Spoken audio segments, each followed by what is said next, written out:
एमॉक्स म्हणजे महाराष्ट्र राज्य स्त्रीरोग संघटना, त्याचे अध्यक्ष doctor Kiran Kurtkoti sir, secretary doctor Bipin Pandit sir यांच्या मार्गदर्शनाखाली, तसेच एमटीपी आणि फॅमिली वेलफेअर कमिटीच्या प्रमुख डॉक्टर रचना जाजू मॅडम आणि पब्लिक अवेअरनेस कमिटीच्या प्रमुख डॉक्टर रेवती राणे मॅडम यांच्या मार्गदर्शनाखाली चालू केलेल्या माहिती आमची आणि निवड तुमची या आपल्या सिरीजमध्ये आपलं स्वागत आहे. माझं नाव डॉक्टर अमृता पुनसे, कन्व्हेनर या सिरीजची. आज आपल्यासोबत येणार आहे doctor Sujata Dalvi madam. Madam senior gynaecologist आहेत मुंबई येथील आणि सुप्रसिद्ध गायनेकोलॉजिस्ट आहेत. मॅडम एमॉक्सच्या पास्ट सेक्रेटरी आहेत आणि झोनल कोऑर्डिनेटर आहेत. मॅडम आज आपल्याला सांगणार आहेत की डिलिव्हरी नंतर कुठली कॉन्ट्रासेप्शन आणि कशी आपण वापरायला पाहिजे. चला तर मग बघूया.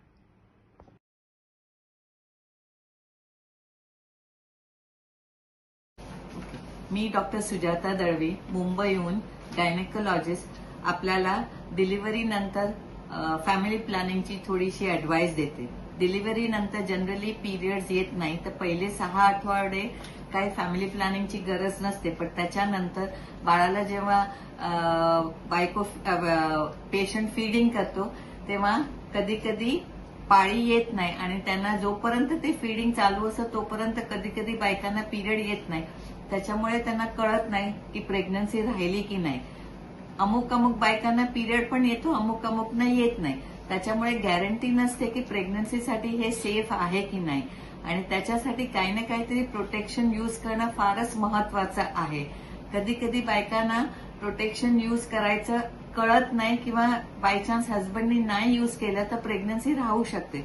त्याच्यासाठी गोळ्या पण असतात की ज्या गोळ्या एक प्रोजेस्ट्रॉनचे असतात, ते रोज गोळी एक घ्यायची असते जोपर्यंत त्यांना प्रेग्नन्सी नको असेल तोपर्यंत. आणि त्या गोळ्यांनी ब्रेस्ट मिल्क जो फ्लो असतो तोही कमी होत नाही आणि प्रेग्नन्सी पण राहू शकत नाही. त्याच्यामुळे ते एकदम सेफ आहे. त्याच्यामुळे जे डिलिव्हरी नंतर जे फॅमिली प्लॅनिंगचा उपयोग जो करायचा असतो तो फारच महत्वाचा असतो. एस्पेशली 6 आठवड्यानंतर काही ना काहीतरी प्रोटेक्शन यूज करणं फारच महत्वाचं असतं. नाहीतर कधी कधी चुकून प्रेग्नन्सी राहू शकते इन केस प्रोटेक्शन यूज केलं नाही तर. थँक्यू.